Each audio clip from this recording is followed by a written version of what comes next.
திருச்செந்து கோயிலே வேளாடணும் சண்முகா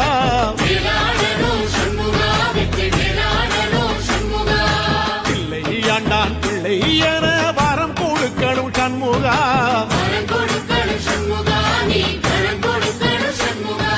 கண்ணுபடும்படி சண்முகா இந்த காலம் முழுவதும் சண்முகா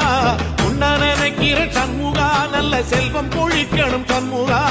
சொன்ன வரங்களை அள்ளி கொடுக்கிற கொடை வள்ளலே சண்முகா கோடி வணக்கம் சண்முகா பல கோடி வணக்கம் சண்முகா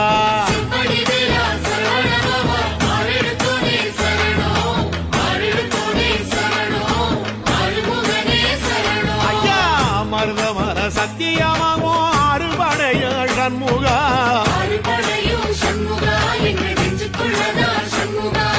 தங்கரதா ஏறி வந்து நீ எட்டி பாறையா சண்முகா